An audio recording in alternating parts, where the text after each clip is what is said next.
Құрметті көрермендер, бүгінгі тақырыбымыз негізгі құралдардың есебі, яғни основные средства және материалды емес активтер, яғни нематериальные активы. Негізгі құралдар кәсіпорынның қызмет ету процесінде ұзақ мерзім қолданылатын кәсіпорынның материалды құндылығы мүлкі болып саналады дейді.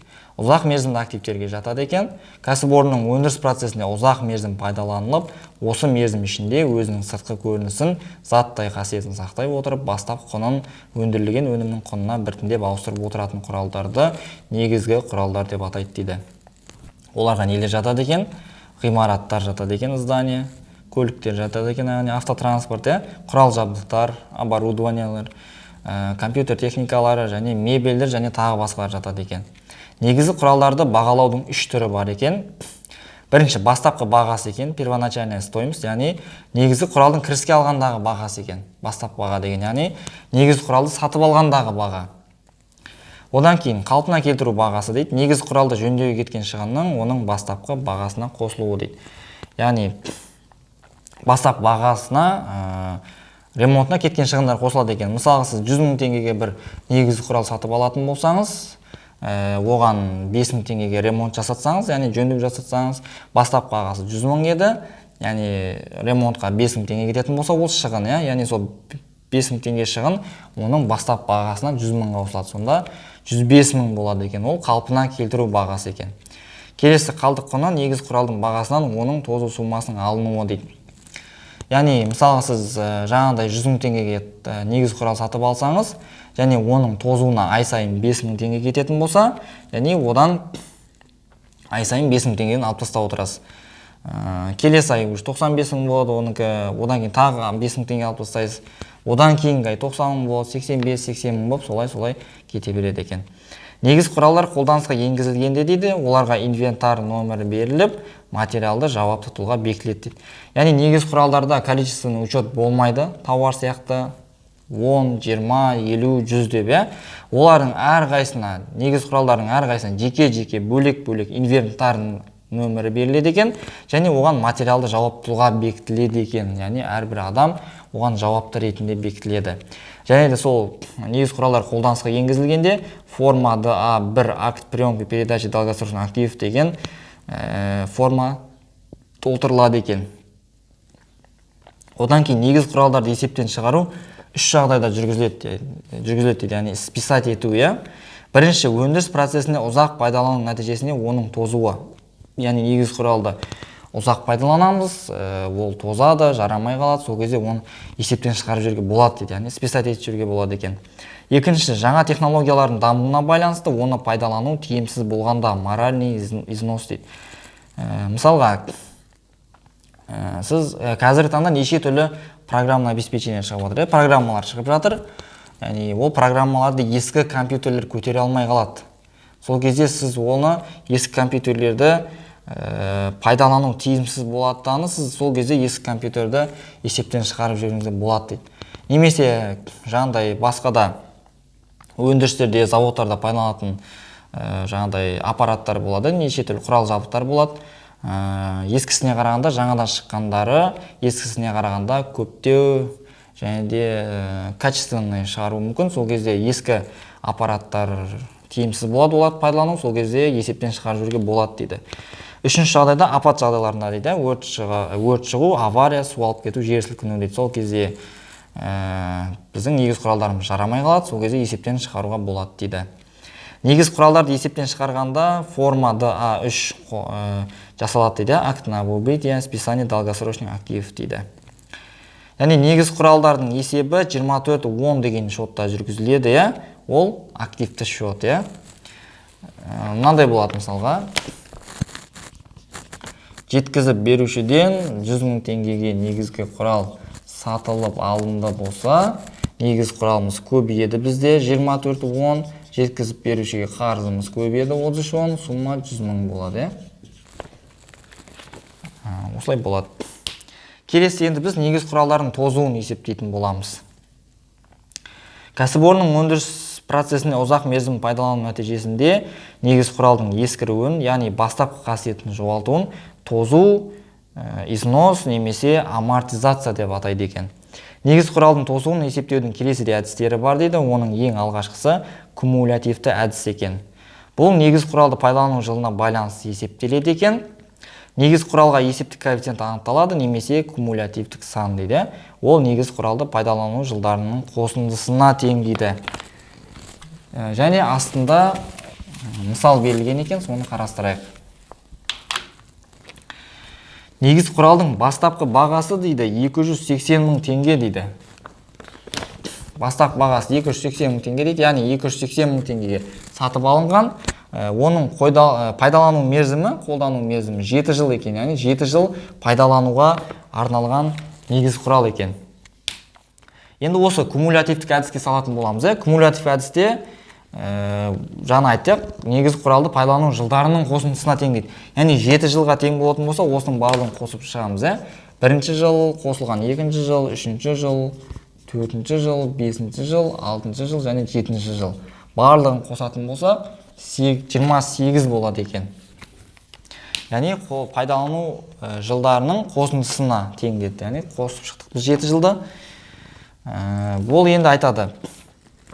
Яғни дейді, негізгі құрал бірінші айда 7 бөлінген 28-ге тозады екен. Екінші жылда 6 бөлінген 28-ге тозады. Үшінші жылда 5 бөлінген 28-ге тозады. Төртінші жылда 4 бөлінген 28-ге тозады екен. Одан кейін 5-ші жылда 3 бөлінген 28-ге тозады екен. 6-шы жылы 2 бөлінген 28-ге тозады екен. 7-ші жылы 1 бөлінген 28-ге тозады екен. Енді осыны біз кумулятивтік әдіс бойынша шығарамыз. Кестедегідей, соны қарастырып шығайық. Бірінші жылдары берген, қарайтын болсақ, бірінші жылдар. Одан кейін норма амортизация за год дейді, яғни бір жылдағы амортизация нормасы, соны жазамыз. Одан кейін сумма амортизация за год дейді, яғни бір жылдағы амортизация сомасын жазамыз. Одан кейін суммасын. Одан кейін остаточная стоимость, яғни қалдық бағасы жазылады. Одан соң сумма амортизация за месяц дейді, яғни бір айдағы амортизация суммасын жазатын боламыз. Бірінші жылын жазамыз енді. Бірінші жылы. Бір жылдағы амортизация нормасын жазамыз. Яғни бастапқы бағасы 280 мың еді. Сол 280 мыңды көбейтеміз бірінші жылдағы тозу амортизациясына, нормасына. Бірінші жылда 7 бөлінген 28-ге тозады деді, яғни 280 мыңды көбейтеміз 7 бөлінген 28-ге. Келесі бір жылдағы амортизация суммасын жазамыз, оны анықтау үшін 280 мыңды 7 бөлінген 28-ге көбейтеміз. Сонда 28 мен 28 қысқарады, сонда бір жылдағы тозу суммасы, амортизация суммасы 70 мың болады екен. Мынаны көбейтсек 70 мың болады. Одан соң қалдық бағасын есептейміз. Оның қалдық бағасын есептеу үшін 280 мыңнан, яғни бастапқы бағасынан алып тастаймыз 70 мыңды. Сонда 210 мың қалады екен қалдық бағасы. Енді соңында бір айдағы тозу суммасын есептейміз, амортизация тозу суммасын. Бір айын есептеу үшін бір жылын біз 12-ге бөлеміз. Себебі бір жылда 12 ай бар, яғни біз 70 мыңды 12-ге бөлетін болсақ, 5833 теңге 33 тиын болады.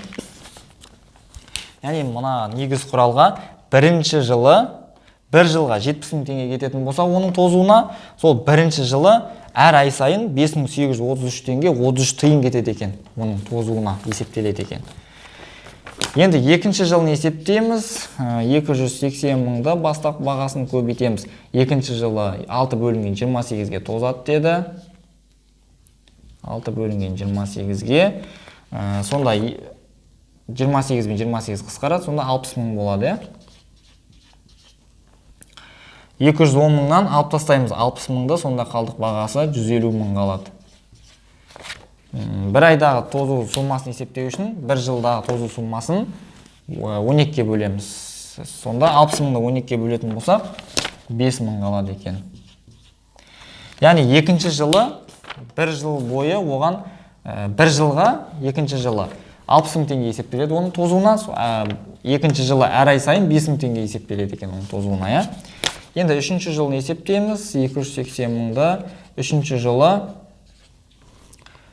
5 бөлінген 28-ге тозады, көбейтеміз соған. Сонда бұлымыз 50 мың болады. 150 мыңнан 50 мың алып тастаймыз, 100 мың болады. Бір айдан есептеу үшін 50 мыңды 12-ге бөлеміз, сонда 4166 теңге 66 тиын болады.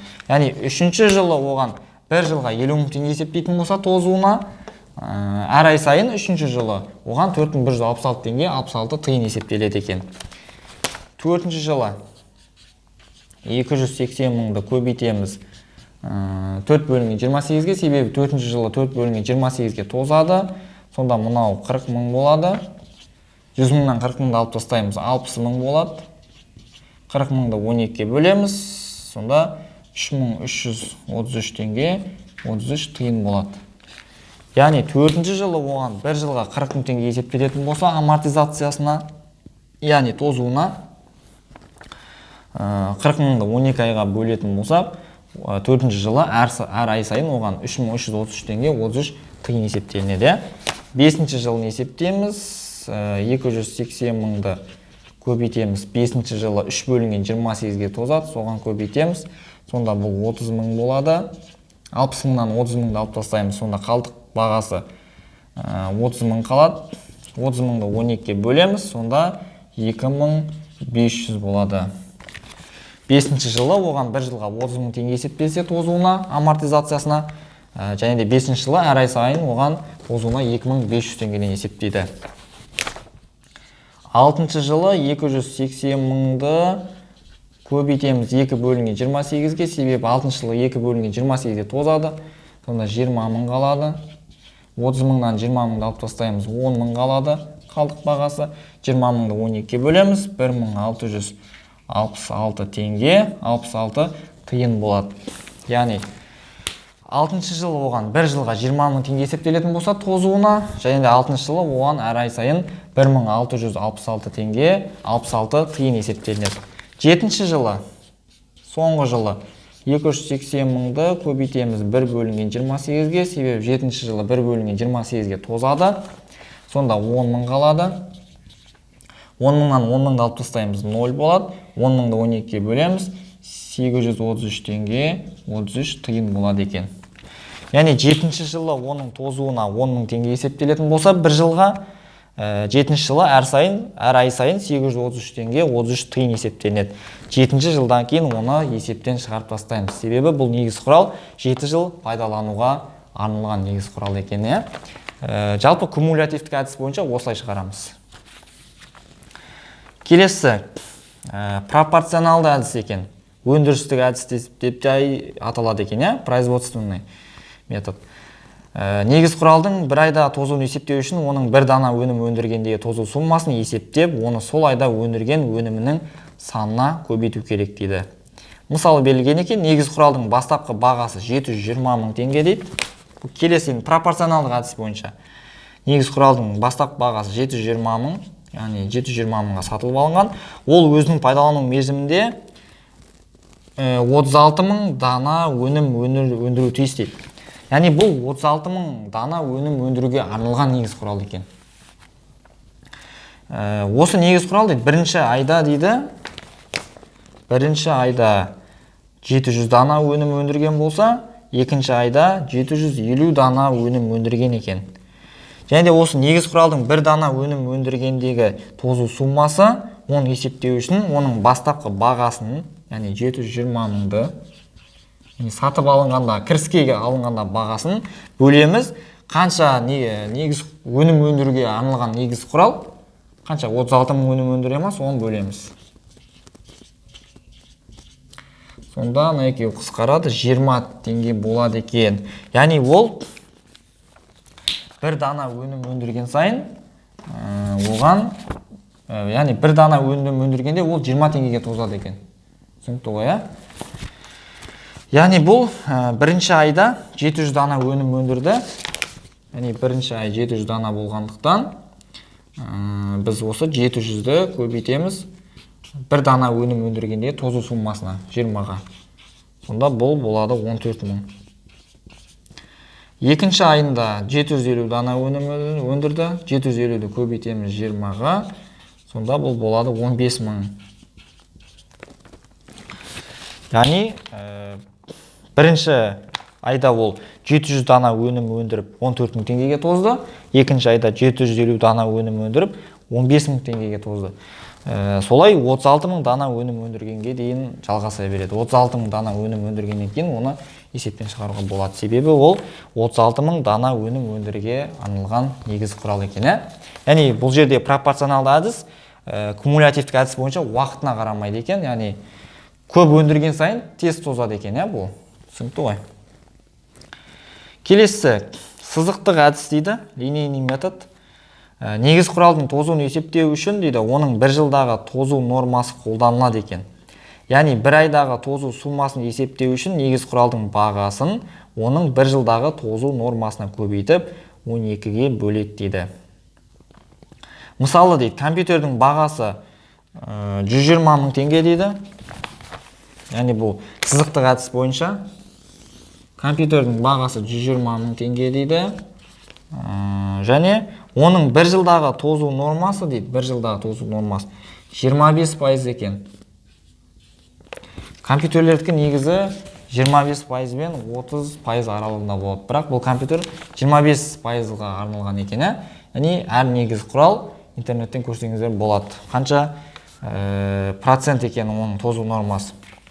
Компьютердің бір айдағы тозу нормасын есептеу үшін сол компьютердің бағасын, яғни 120 мыңды көбейтеміз 25%-ке, 25%-ке тозады, бөлеміз 12-ке. Себебі бір айдағысын анықтау керек.